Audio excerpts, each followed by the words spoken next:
The following content is not intended as a substitute for professional medical advice, diagnosis, or treatment. Always seek the advice of your physician or other qualified health provider with any questions you may have regarding a medical condition.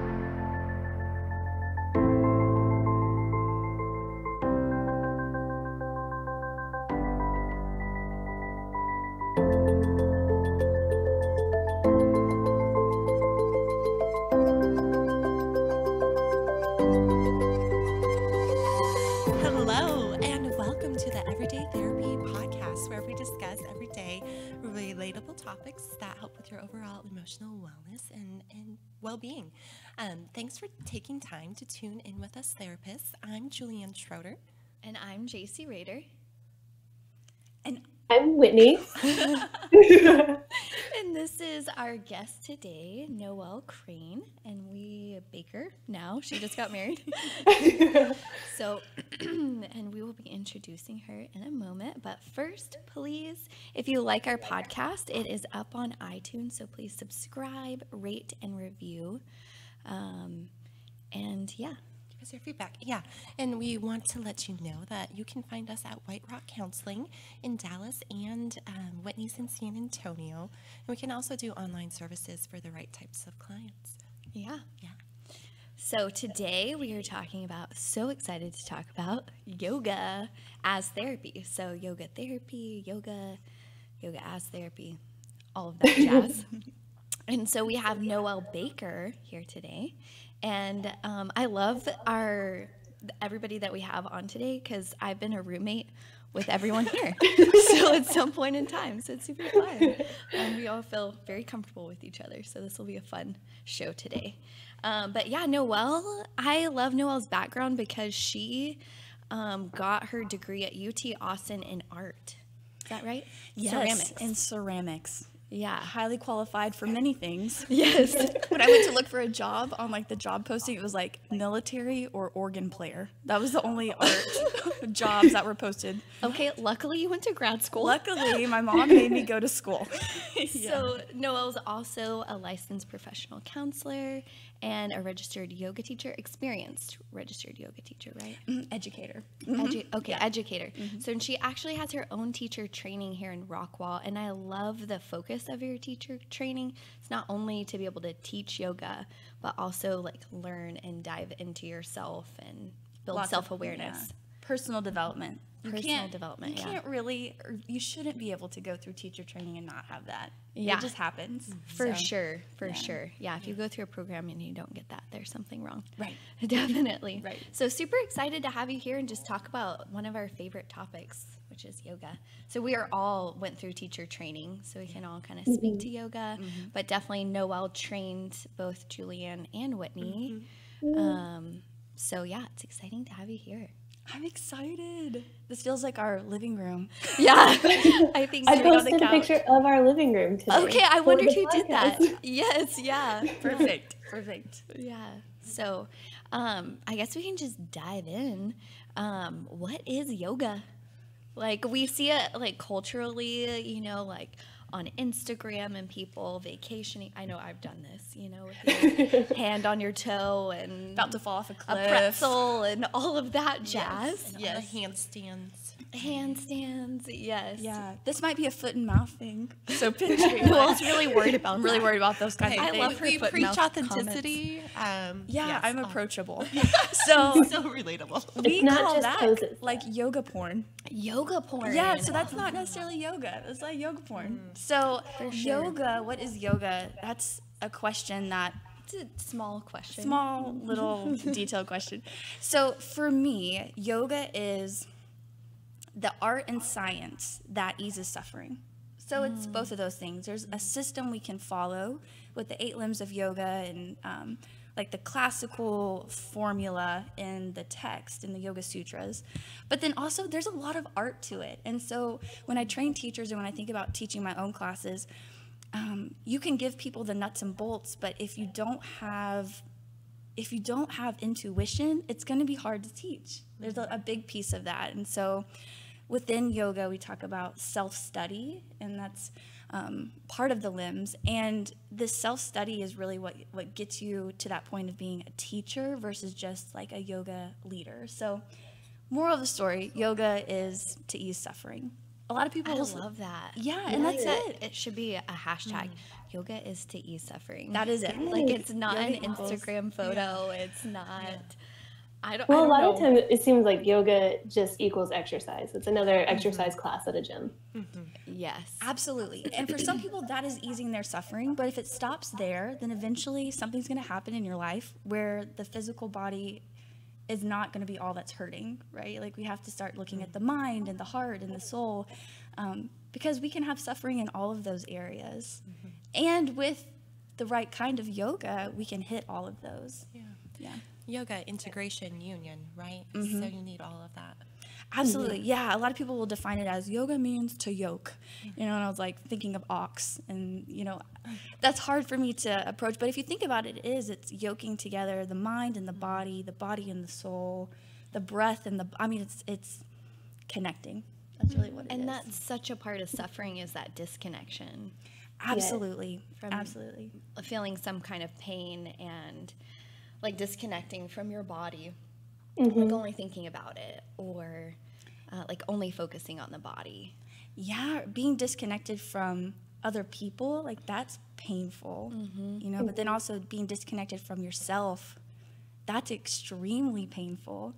I mean, where do you go? You know, where do you go? So yoga teaches us how to come home to ourselves. I love that. That's so good. We have 50 minutes to come home to ourselves. I'm going to try and do it. Yes. We'll see. Yeah. So what is your story? Like, how did you get into yoga? Yes. Okay. Not that I haven't heard it before. but I Well, wanna hear it again. here's the deal. Here's the deal. JC's like, well, I don't really want to hear it. No. So on the way over here, I was driving, I was like thinking about that question of like, well, how did I get into this? And there's a version that I tell, which is really nice. But then the real version is I wanted a yoga butt. I was 18 and vain. Okay. And so I was like, how am I going to get the butt? Gonna try yoga. The butt for the pants. Yeah. I heard about it on Dr. Oz. He said it was great. Watching it with my grandma. Well, what's interesting? I can actually like visualize where I was, what I was doing when I first decided to take a yoga class. I was living at home for the summer. It was between my freshman year of college and sophomore year. And I was sitting on my mom's couch looking at the lake, and I just thought, like, I need something. Like, I wanted something to dive into, because I had been, people think I'm really zen. I'm actually a hot mess underneath. It's that duck on water kind of thing. I'm floating, but my feet going crazy. Yeah, so I had to figure out a way to deal with my anxiety, and then also I wanted a butt. And so then I found the perfect combo, 2 for 1. I am very efficient. And so I went to a yoga class, and I just started at the gym at UT.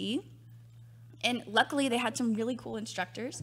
And then I moved into a studio that taught like hot power flow vinyasa. And I did that for years. And, now I don't do that quite so much. But that was a beautiful beginning. That was my gateway. And so I think sometimes we can get real elitist with yoga. This is yoga and this is not yoga. Like goats and paddle boards, that's not yoga. But it is, like goats ease suffering in some capacity. But also it's like, if that's what gets people in to start asking the questions about like, who am I? And why do I feel so good when I breathe? Or why does stretching make my mind feel less tense? Like, beautiful. That is wonderful. So Yeah. No, I'm glad you said that. I think one of my favorite times with you practicing yoga is when you led the Beyonce. yes, sequence. namaste. Namaste, slay, queen, slay, right? Yes. Yeah. Yes. But I mean, I think there's an aspect to yoga. There's like the internal sort of self-awareness, reflection, the ability to come home to yourself, but then also that connection that you're saying with others. And so to be with you all, and for me, it's been a process of not caring about what others think. And so that class was just, it was so fun and freeing. Yeah. So, like, And it's just all about having an intention. If your intention is to twerk dog to Beyonce, like do that and own that. And if your intention is to move into some deep meditation, do that, but just know your intention, and that's it.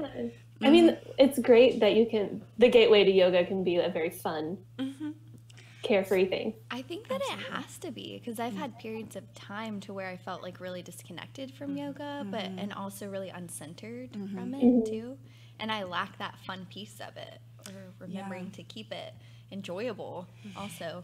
Absolutely. I think it might have been Yoga Journal. It was one of those magazines, and they were interviewing this well-known teacher, just asking about his daily practice. And he said, well, you know, before our baby came, my wife and I were practicing 6 to 7 hours a day.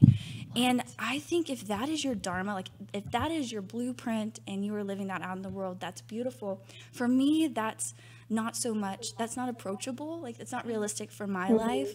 And so for me to ask my clients to move into something like that, or my students, it's not approachable. So I went through this phase where I'm like, I'm not good enough, I'm not serious enough. And I reached out to my teacher, Shannon Buffington. She probably doesn't even remember saying this, but I was like, I don't know if I can do this. I just feel like the not enoughs are like overwhelming me. I don't know enough. And she said that we're called as teachers to be seekers and not saints. Because seekers, like we're all seeking, like we can all relate to that. But if we're trying to be a saint, then that just falls right back into being plastic and being that floating whatever, you know, that's not attainable. So moral of the story, yoga should be relatable. I think that's really important. And approachable, I like that word you keep using. Yeah, approachable. For sure. Yeah, I had a similar story, Noel, and I know I've told it to you before, but I just want to share it, of like starting grad school and always really struggling with anxiety and just like such a weight, and just having to change majors so many times because I didn't want to talk in public, or like maybe this major I don't have to speak in front of the class, you know. And then I found, you know, I always hear about yoga, and I found the 30 days for $30, something like that, and took the classes, and I think I went almost every day. And it was just super like life-changing for me, of like a way to manage my anxiety and control it differently than I had been able to with my therapist or counselor. Like it felt more experiential. Like on the mat, I could actually practice the skills that I'd learned from the counselor, practice the yoga, which was like subsiding the anxiety. So it was For sure. Like you feel different. Yeah. You don't just talk about feeling different. I learned this lesson. So this was probably, I think back in April, I learned one of my biggest lessons as a teacher. Was so we had been given this grant. So Nicole Passier, who teaches a lot at Dallas Yoga Center, she and I were on this project to teach a 6-week, I think it was 6-week, yoga program to a local women's shelter. So these were women that were fleeing like domestic violence and abuse and lots of chaos. Okay, so I had really put a lot of weight on what I know. I was like, I know yoga, I know philosophy, I know these things. And so I show up to do this 6-week series, and I'm ready. Y'all, I have my lecture. We're doing it in English and Spanish, and it's it's like bomb. Yeah, it's really good. Here's your nervous system, here's all the things. And I tell you, it flopped. Like these women, it was after work. They had kids that were like getting daycare for like an hour while they came to yoga. You know, they were totally in survival mode and did not care one lick about what I knew. Okay, so that was hard for me. That was humbling, because I'm like, y'all, this is good information, you know? So Nicole, who is, if you've taken her class, you know she's like so fierce and spontaneous and just intuitive. She was like, we have to do laughter yoga. And this is at the time where I didn't necessarily agree that like goat yoga and stuff was like the bomb. Okay, so I was like, laughter yoga, like we're getting paid to teach laughter yoga, come on, you know. So anyway, she gets up there with these women. The room is packed, and these are all women, again, that are in crisis mode. They're just trying to get their lives together. And she starts laughing like Janice from Friends, you know, like Chandler Bing, like that one. So she does that one. She does like a Santa laugh, a smoker laugh, you know, and we laugh, and then the students have to laugh, and we laugh. And I will tell you, that was the most transformational yoga class I've ever been to. The women totally lit up, the energy changed, and that is when I really saw, I didn't just know it, but I like knew it, that yoga makes you feel different. It's an energetic shift, and that's what's healing. it is not about the words or the phrases or the Sanskrit, or it's like giving somebody that energetic shift. So when you talk about anxiety, I am a talk therapist too, and I know that there's like so much room for that, and it's like beautiful and wonderful. And at the same time, in the therapy room, if you're just giving what you know, like talking it out, they don't necessarily get the energetic shift. And suffering is it's an energy, you know, like heaviness, depression, anger, rage, all of those things. So I don't know, that was a tangent, but just do laughter yoga. I mean, that's like exactly what I meant when I posted today just about it's the type of yoga like you can use at home, and it's like a coping skill. It's a way to take care of yourself, and going into it with the intention like this is something I can do to shift my energy, to shift my mood, to get me in a different place.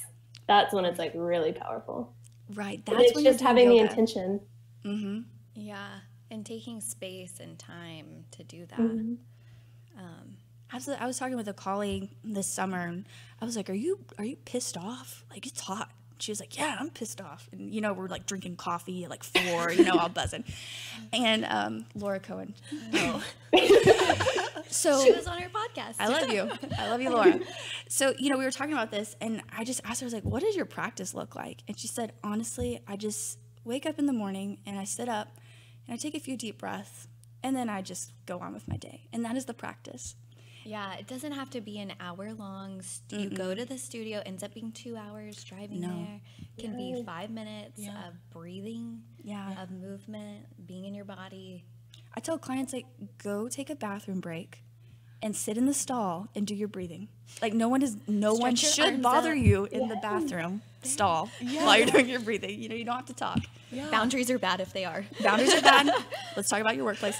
But it's so cool that you can take like 5 minutes. And I always tell my clients that I encourage do yoga, like the more you do it, the more powerful it can be. And then you have this like 5-minute thing that you can do to make yourself feel better. Yeah. And I can attest to the process and how cool it is to see, like, when you commit to the process, the progress. The other week, I was driving on 75 to go teach yoga, ironically, and my tire blew out. And I've had some car issues before, some accidents. I would say, like, I would diagnose myself with, like, at times PTSD from some car accidents. And so I was pulled over in the far left lane, and I mean, it was just amazing how calm I remained while cars were whizzing by, and you know, that breath coming back to that. I was like, I would have never been able to do this, you know, a couple of years ago. I would have been like freaking out, you know? Yeah, and it's so simple. We like to overcomplicate things. Like, here's the worksheet in the books, and you know, it's your breath. Yeah. It's so easy. That's such a good point, that it really doesn't have to be like, you don't have to have a teacher to lead you in it, and you don't have to be knowledgeable. You don't have to go through the teacher training, which is great if you do. But it can just be your breath and some movement, or a YouTube video, or whatever. Just be willing. Just be willing. Yeah. Can I pause and ask, because we talk about breathing a lot, and I would love for you to share your knowledge, and for those that don't really understand, like, proper breath, and maybe like some certain techniques or tips that those listening could do. Absolutely. Okay, so first we'll start with just kind of like the anatomy of breathing. I'll be quick. I won't be too nerdy, I promise. Should we do it? Okay. Should we do a little breath? We can do some breath. Yeah. So the first thing is it's really cool to just explore where you feel your breath. So for majority of people, they're going to feel their breath up here. So the in the chest, like, up here. And so that's okay. That's not what we're going for. What happens is we're evolved, and the body is really incredible in this way. We're evolved to be able to breathe with our chest and all these smaller bones and muscles up here, so that we can fight or flee. So when we breathe in our chest, our brain says, oh my gosh, I'm in danger. Let's turn on the fight or flight response. Right? But what happens is that these muscles are small. We call them your like secondary breathing muscles up here. And so they're lifting your rib cage, and they get worn out really easy. And so if we do that for 40 years, breathe into our chest, we're going to have pain in the neck and the shoulders. And that's why we walk around like this, right? With our shoulders as earrings. So the proper way to breathe is using our primary muscles, which the main one, let's just say, like, it's the diaphragm. So that little dome-shaped muscle underneath your lungs that drops when you inhale and pushes up when you exhale. So breath, when you inhale, it moves in and down, right? Diaphragm lowers. And as you exhale, your diaphragm lifts, and it moves up and out, okay? And so we want to use our diaphragm, and then kind of like, we'll just call it our rib meat, right, to breathe. So our ribs, and we say like belly breathing. You can't breathe with your navel. Don't try that at home. That might get weird, right? But the idea is that your belly's ballooning as you inhale, and then your navel pulls back towards your spine as you exhale. Yeah, it's a good visualization nonetheless to like know where you're breathing in your body or to see it and feel it. So we call it, like belly breath, diaphragmatic breathing. That's how we really want to breathe. And you can even put your hand on your belly when you're driving, just as you inhale, the hand moves away from you, and as you exhale, the hand moves back towards your spine. But yeah, that's the simplest way to start.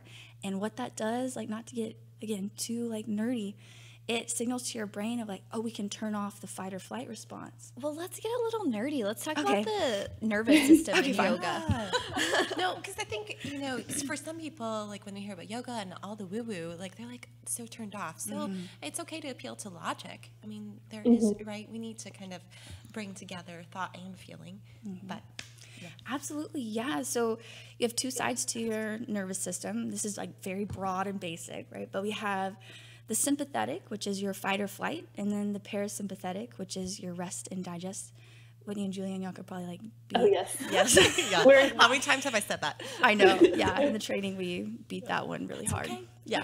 Okay. But So that was really the most helpful. So continue. It is, yeah. So you have your fight or flight, and we'll just call it your rest and digest. So ideally, your rest and digest is your like normal functioning state. When you wake up in the morning, you're in this state, and then maybe like you realize you have a paper due, and so your fight or flight comes on. You get what we call like alert or aroused, and so everything kind of heats up. You get your paper done, and then you come back down and you go to class. Okay, so that's ideal. But usually, what happens is we come up at some point in our life, and then we never come back down. So we're in fight or flight all the time, Which isn't normal. Don't do that. Yeah. But it's natural for it to happen in this day and age. Totally, our Emails society and- promotes that. Like, Yeah. that's what you would be. Maybe we hear that phrase of like, oh, she's always on, or you're just on it, and it's like you're alert, and your body is going to wear down at some point. Okay, so the idea is we don't want like light switches with these two sides. We want dimmer switches. That's the best explanation I've heard of that. We're able to flow between these two states. So for people with anxiety, obviously like the fight or flight response is activated. So what happens with that is we lose our ability to have big picture thinking. So we have tunnel vision. Everything feels really scary and big. Our memory is impaired. We're not able to use our logic and reason because that area of the brain is shut down because we're using our primal brain to help us survive the email or the boyfriend or whatever it might be. And so what happens is your heart rate, it goes up. You're breathing faster. You're breathing in the chest. It's more shallow.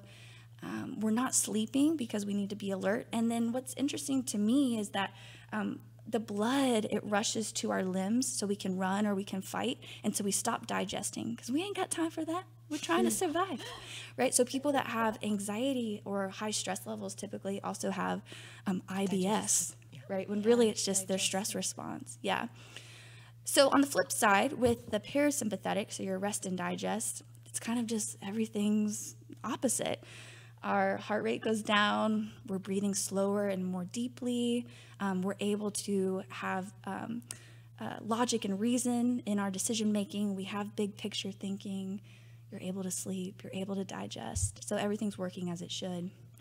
Sometimes we talk about like, well, here's anxiety. With depression, we fall into this rest and digest too much. Like we're never aroused. That's why it's hard to get out of bed and things like that. And so with yoga, moral of the story is we can use breathing techniques. We can use meditations and visualizations. We can use what we call asana, physical movement, to create balance. So if someone needs to come up, we can bring them up. If someone needs to come down, we can bring them down. Yeah, one of the cool things that I remember learning is that with the autonomic nervous system, they thought for the longest time, like, oh, we don't have control over it. We don't have control over our heart rate. organ functioning, all of that jazz, but we do have control over our breath, which can affect the rest of everything. So if you're short, shallow breathing, like in a panic attack or hyperventilating, you can slow breaths, deeply breathe, and that like totally flips your nervous system around. Yep. Yeah. And we can call it energy, like the electrical currents moving through us, that's energy, we're talking about the nervous system. So we create those shifts. At the practice that I'm at, HumanKind Wellness, we work a lot with teens. And when a teen is in fight or flight, parents love to lecture. You're like, calm down. You really just need to calm down. You're going to get grounded. And it's like those words are touching nothing in here, and so it's like we have to use a backdoor approach. And so essential oils do that. Breath does that, where it speaks to the brain without using language, because your primal brain doesn't use language. It's not translating that. So, once we understand ourselves, I'm telling you, that's what heals. It's just knowing how you work. Yes. I love this so much. I did not know what it meant. Like you hear, like you go to yoga and connect with your breath and mind, body, soul, and its connection. So made no woo-woo. sense to me until I knew all of this. Yes. Yeah.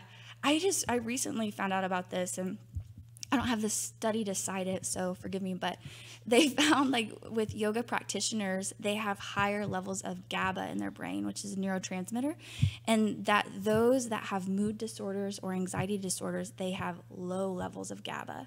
So kind of like the correlation would be practicing yoga makes you less vulnerable to these mental disorders, because everything is balanced, your neurotransmitters. I was just listening on a podcast too about, one of the limbs of yoga being meditation. And of course, the meditation helping, strengthen those neural pathways by that's like the best way to do it, right? And stopping cognitive decline. Right. Yeah. Absolutely. Yeah. Like, just like you were saying, if people thought, well, you can't control your nervous system, sorry. It was the same thing with the brain. Like, here's the brain you got, and here's how it works. And if it sucks, then sorry, that's what you got. But then we found out about neuroplasticity, our ability to change those pathways. And it's talked about, that process is talked about in the sutras. Like, Ancient yoga texts. Yes. It's super rad. Right. They're talking about like still the mind, get rid of the wheels of the mind that are causing suffering, these samskaras. I like the way that you describe samskaras too, as like grooves, like a ski slope or. Yes. Right. Yeah. And the more you have the thought or the behavior, it's like the wheels, go deeper into the dirt, and then it's harder to create a new path because you have such a deep ditch. And how does yoga get you out of that?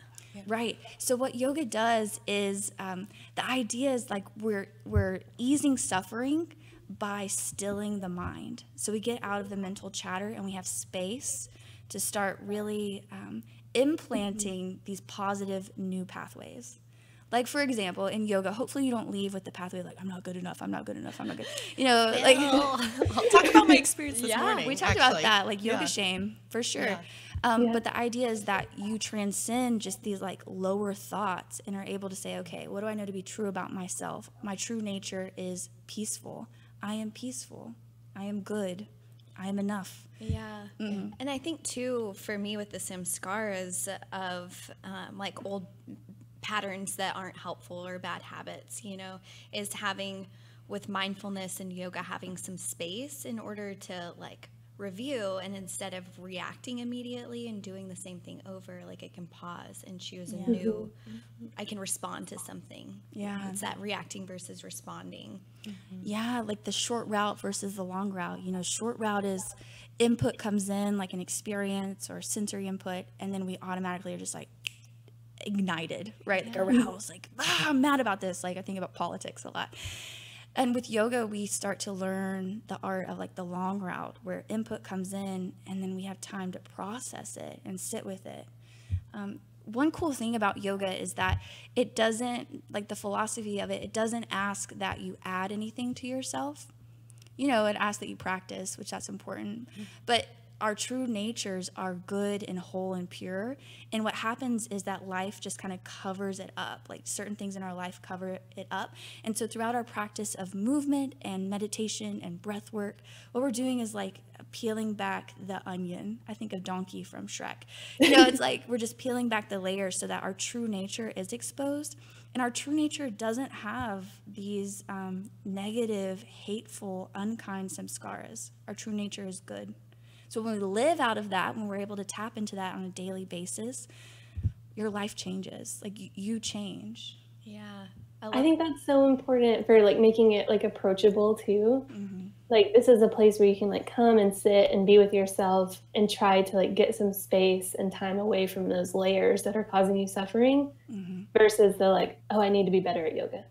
Right, yeah, no, you're just covered up, and so we're just like putting you through the car wash. We're just taking some things off. Like that's really what it is. And I'm not gonna lie, like we could probably all share an experience of sometimes yoga's painful. Like sitting with yourself sounds beautiful. When my therapist says that, I just want to go across the couch and but the mood lighting's so nice and it's so zen. But you actually like your therapist, right? I love her. Yeah, but it's hard. It is hard, and it gets easier over time. It's less scary over time. But I remember there's been moments on the mat where I have battled myself. We were talking about it in the dressing room before this, like being in class, just feeling everyone's looking at you. You can't stop like this paranoia, this insecurity of, am I moving right? Who's looking at me? And you were saying that parallels day-to-day life, how we live that way.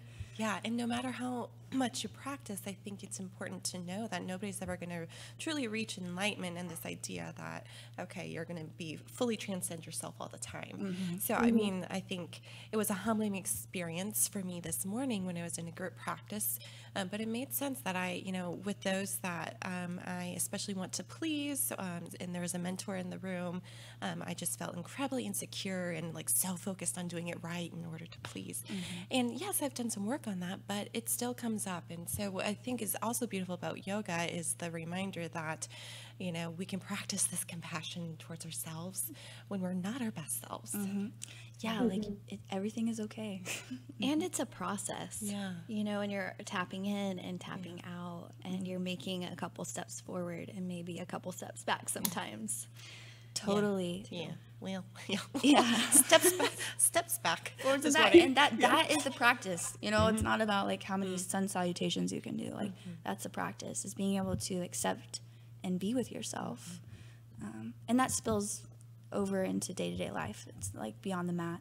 Yeah. Yeah. Can you speak more to that? So when we talk about the practice or the process, like speaking in everyday sort of language, what can people learn from yoga, and how can it affect their everyday life and in the way that they live? Does that make sense? Absolutely, yeah. So I think it was Pandaji, he said something, I'm going to butcher this quote, just FYI, but it's fine. He said something to the effect of like, what practice is for you? Like, what's your right practice? Well, it's the one that helps you to eat better and love better and sleep better and share peace and consciousness and tap into yourself. That's your practice. So for some, that might be like a hot flow, and for some, that might be like restorative yoga where you lie in poses, propped up. Like, it doesn't matter. And so that's really what happens off the mat is you start to make conscious choices because you love yourself and you're okay with yourself that support your highest and your best, that support your true nature. So like responding rather than reacting, like responding with love and patience, choosing to fuel yourself. I mean, like, you know how I feel about this, like foods aren't good or bad, but the idea that you fuel yourself in a way that's loving and kind to your body. You sleep. Like that's what happens. It's necessary. Sleep is necessary. And so it spills over into all areas of your life. I think your relationships, your health. It's cool to get testimonials from students. I had a really sweet student that was like, I know you're going to be on the podcast. You can share my story, and I love it. Let's she's amazing. Oh my gosh, this woman, April, I got to give you a shout out. Okay, so this woman, she comes to yoga like religiously, and she just started probably back in the spring or the beginning of this year, but she has a son with autism, and he's like 170 pounds. Like he comes at her, you know, like very physical. And so sometimes she'll come in and, you know, it's been a really hard day and it got physical. And anyways, that, and she has 2 other kids. And so she just does a lot. She's a Wonder Woman. You know, we all know a lot of those. And she has always had a lot of back pain. So she's been coming to yoga, I guess, for 6, 8 months now. And her back pain has cleared up. She quit going to the chiropractor. She glows, you know, when I see her. She's just an amazing woman.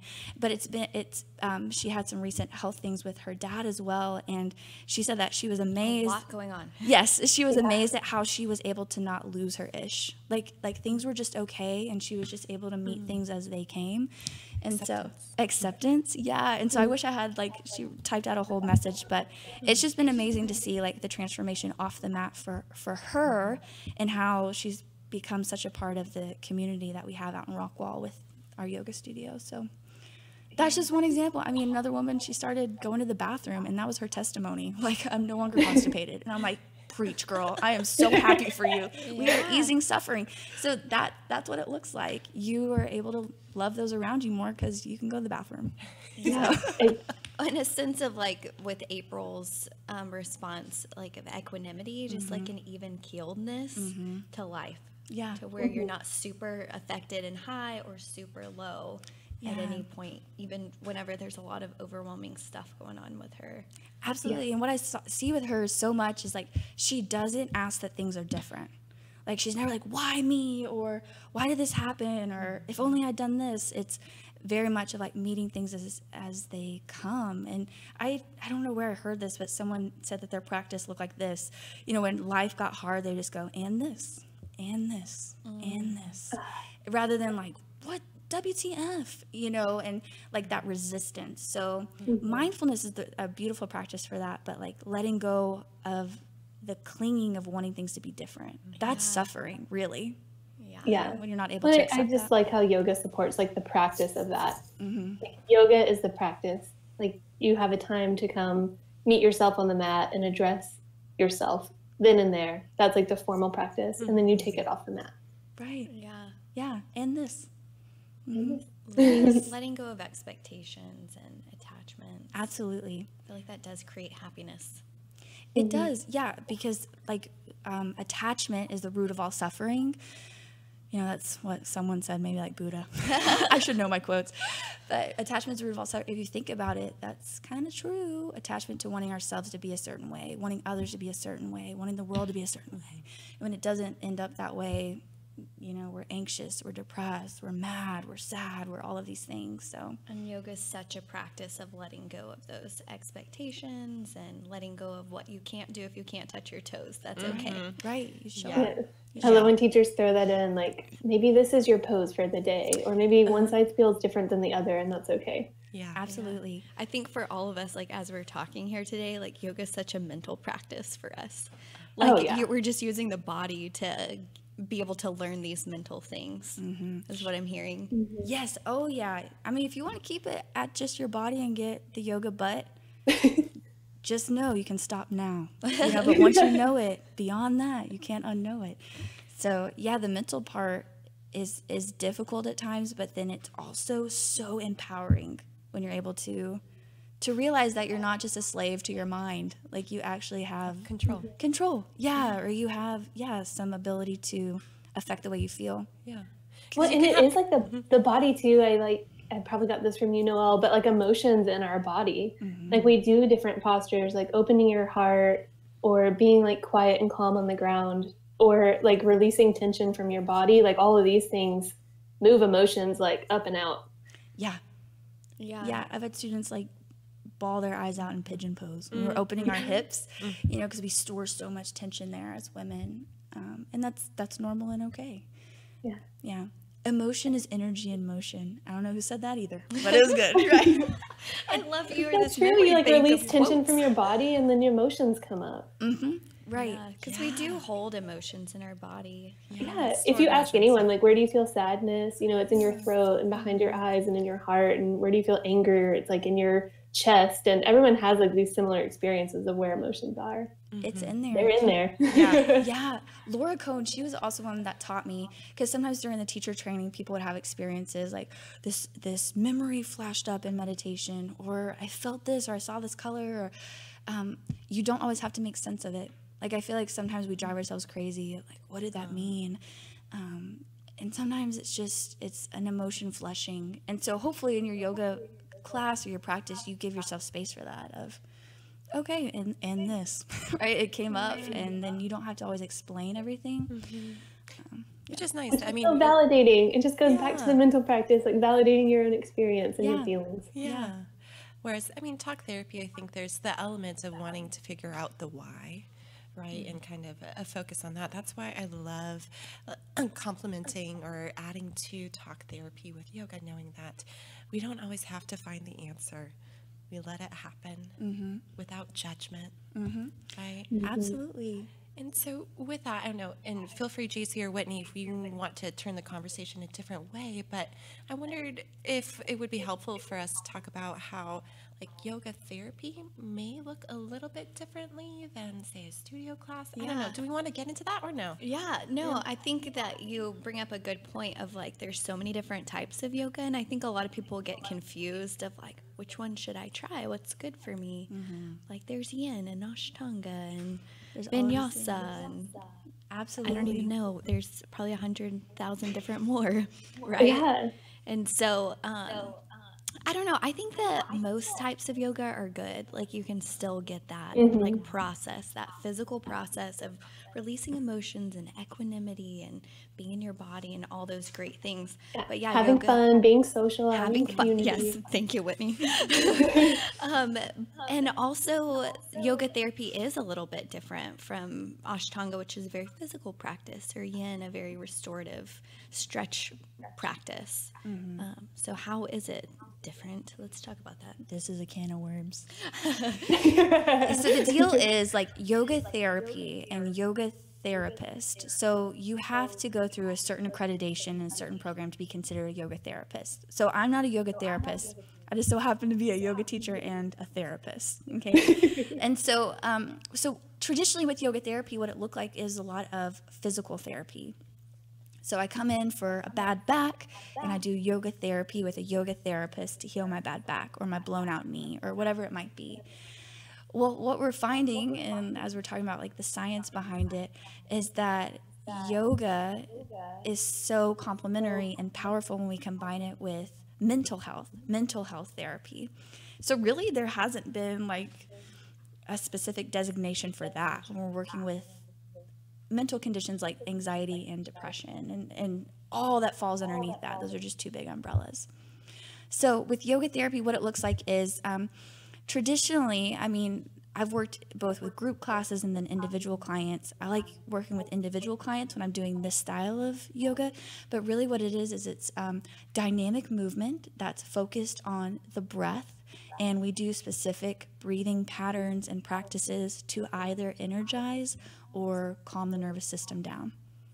And that's it. You know, I know it sounds, that's really boiled down and simple, but I love it. Yeah. I'm your little student over here. This is how I practice yoga now. Like little things. Like I know the inhale can help me build more energy, or doing like heart opening back bend postures help me build energy, and forward folds and exhale help me calm down. It's the dimmer switch. You gave me the dimmer switch. You have the dimmer switch now. And it depends on time time of day. The dimmer switch. Yes, time of day. In the morning, you probably don't want to just like calm yourself down to a puddle of Jello. Like you want to energize your body a little. And depending on where you're at, you know, at night, you would hate to energize yourself and stay up all night. So, you know, the idea is that we are intentional. We calm ourselves down at night. It's just like being responsible. And sometimes I felt like a little wizard, you know, because I'm like, oh my gosh, you know, we're creating change and I'm just having to breathe. It gets really exciting, or I feel it inside myself. And it can feel like that because you have control, like you have tools, and life doesn't seem so scary and chaotic because you have internal control. That's really what a yogi is being able to contain your energy. You know, with anxiety, our energy's all like up here and out here, and with depression, it's a little lower, you know, it's all falling out. And so it's like just being able to hold our energy, that's empowering, that's strong. So And I love how you teach with the breath, like that being such a point of focus of really learning how to extend out or deepen the inhale and extend out the exhale, teaching somebody how to breathe. And that's not like a short task or I mean, it takes a while to learn how to do that, to have awareness of how you are breathing and build that. Absolutely. If someone were coming like new to yoga, like what should I do? What should I try? I would recommend, try a class where you find that, where you move your body, they focus on the breath, and then you get some time in shavasana, like relaxation at the end and meditation. If you get a minute of relaxation, like, and you're ready to progress on with yoga, like find a new class, you know? But I mean, start where you want to, and if it works for you, beautiful. But I think everyone should be exposed to that. And so many teachers don't even touch breath work or don't even touch meditation, because the students, our society, we want that physical practice. And so I think that speaks to try out multiple classes, try out multiple teachers. Don't pigeonhole yourself. Don't become like tribal, you know, with this is the only way it can be. I do like the breath just in supporting like mental, emotional, because I got this again from you, Noel, like the mental muscle of like having the practice where you shift your attention back to the breath, back to the breath, back to the breath, and how that translates off the mat is being able to shift your attention from things that are unhelpful to focus on to things that are helpful to focus on. So like anxiety and depression and those negative filters, just practicing being able to have control to shift your attention back to your breath can help you have control to shift your attention onto more positive things or helpful ways of thinking. Yeah, that's bicep curl for your brain. Does sound like wizardy, you know, like can we talk magic about that? I'm sorry, I'm about to have a coughing attack, so I'm going to step off. Okay. Thank you, Julia. Okay. Like one of the reasons why people don't do yoga, and I'll share a couple of stories with that too, is because I think it's sacrilegious. And can we talk? Is that okay? I love it. Yes. Okay. Let's talk. Speak to that, because so when I first started putting myself out there as a yoga teacher, I got some Facebook messages of like, I'm praying for your soul. I'm worried about you. I've gotten those too. Yes. Yeah. Of like, Jesus is your true nature, you know, things like that. And with love and compassion, of course, I responded, you know. But the deal is yoga is not a religion. Yoga is a systematic way. We move our bodies, we use our breath, we slow our mind down so that we can rest in our true nature. And for some of us, that might look like our true nature is made in the image of God. And for others, it might be, you know, Buddhism is their jam. And so they sit in equanimity where everything's neutral. You know, like it's a skill. It's a tool. It's not a religion or it is a tool. Spiritual. Yes. Well, I guess it can be a spirituality. It can. And it can enhance your religion. Yeah. So for people that say like yoga is from the devil, I just say like, no. I'll say no to that. Swami Rama, he also has this quote, I'm going to butcher, but he says that like, being a good person that eats well, sleeps well, loves well, is similar to what Pandaji said, does not make you a Hindu. That makes you a good person. And so yoga helps us to be good people, and therefore we're able to live our religion out more authentically through that. So that's, drop the mic on that, because yoga is not sacrilegious. Show's over. No, I'm just kidding. Well, I'm sorry, I came on after having my coffee. Get your point in. Just as we're about to wrap up. But do we want to share one shout out real quick? Yeah. Well, and just in that too, and I wasn't even saying that yoga's woo-woo in that way. I was saying more like, how cool is that you can control your mind? I just didn't want to get Facebook messages. But no, I love that you brought that up. I think that is so important too. But it's almost, like cognitive therapy, and you're getting this practice of learning about yourself and this like connecting even higher to your spirituality, because you can be your true authentic self. And then also I share with my clients, so I primarily work with anxiety, and one of the main treatments for anxiety is relaxation of the body and the nervous system. And so this is just a way to do that. So it's pretty exciting stuff, but a lot of people are so resistant to it because it's called yoga. So sometimes I'll do like these body meditations to where I'm not even calling it yoga or breathing meditations. And I'm just like, we're going to do this practice where we breathe together Yeah. or move our bodies. I call it like mindful movement. Yes. Oh, yeah. I was doing it at the school district, and they're like, people are gonna have a problem with yoga. I'm like, I know. You know, So here we go to we're just mindful gonna movement. mindfully move, and yeah, just gotta make it It's digestible. getting there, you know. It's in the hospitals for eating disorders. Like it's there. People are picking it up. It's helpful. Yeah. So do we have, let's see. Okay. So shout out from one of my favorite people who posted a comment on our Instagram about her experience. Let's see. It might take me a second to pull it up. So actually, can we talk about resources Yes. for people? What are your favorite books? What are ways that people can get plugged into this? And then I'll find it. Yeah. So, I mean, I was also thinking about this on my car ride over as I was eating gummy worms. Like, what are some of my favorite resources? And, you know, there's books on it. My favorite resource would be for you to try a class. So, Yoga International, it's like $15 a month. And it has really great resources. Rod Stryker with Para Yoga, he has online classes there. Gary Kraftsow with Viniyoga, he has online classes there. And sometimes they'll do these really cool, like, yoga for anxiety workshop or meditation workshop, and it's all online. So if that's step one for you, I would say sign up for Yoga International and start taking those free online classes that come with that $15 membership. Okay, that's a resource.